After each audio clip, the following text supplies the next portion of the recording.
evening, our top story this week. In Massachusetts, it is found that 95 kids have died while under CPS watch since 2001. It also comes out to the shock of the stupid that having a criminal past does not necessarily disqualify somebody from being a foster parent in Massachusetts, with at least 552 foster parents having a prior criminal conviction. A Massachusetts state representative is demanding a tally of all the criminals who are allowed to become foster parents. A so-called Massachusetts family policy expert is shocked at the thought of allowing such imperfect people to foster vulnerable children. Governor Deval Patrick defends the agency in this policy of allowing former criminals to foster kids, as some of them did nothing more than stealing a candy bar as a teenager. And 2 Massachusetts foster mothers are pissed because the child protective industry allowed the kids to see the parents, and now the child protective industry is going to reconsider whether or not this foster mother should be allowed to adopt again after going to the media with a confidential case. In Arizona this week, the child protective industry finds another 46 child abuse reports that haven't been investigated, but now says that the previous 6,500 other uninvestigated kids have now been visited by CPS agents. Governor Jan Brewer throws more money at the problem to the tune of an additional $6.9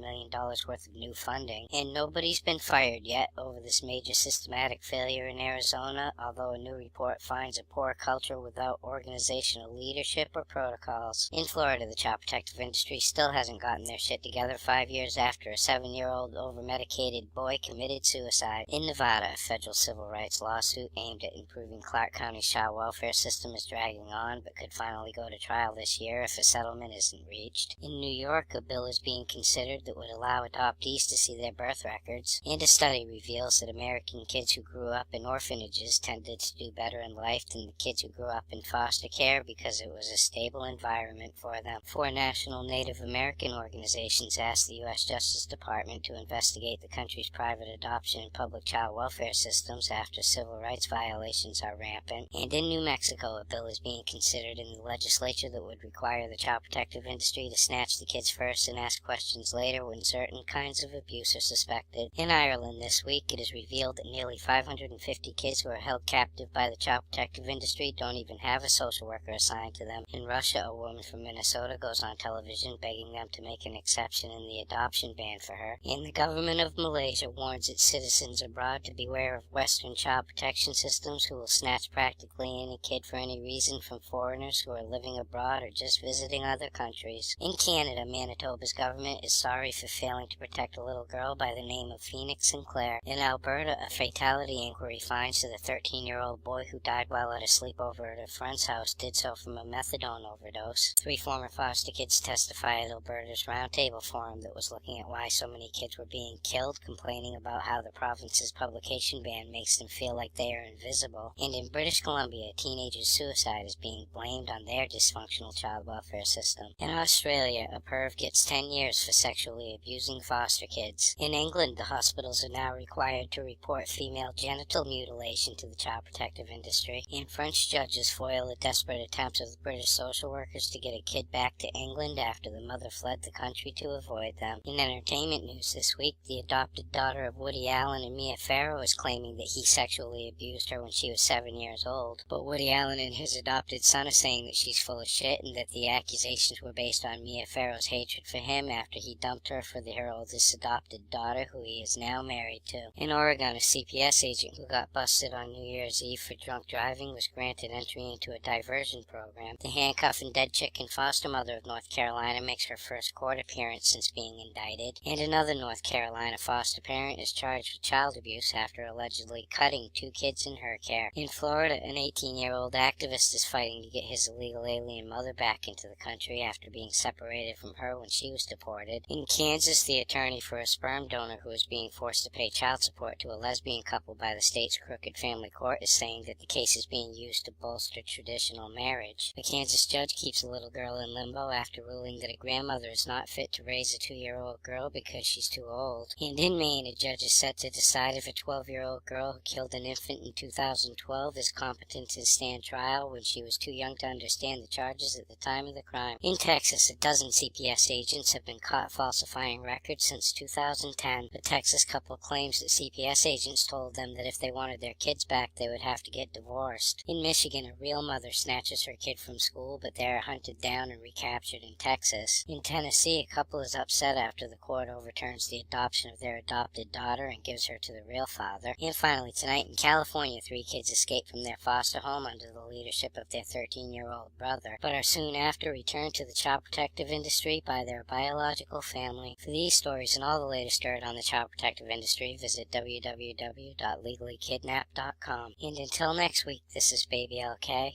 Over and out.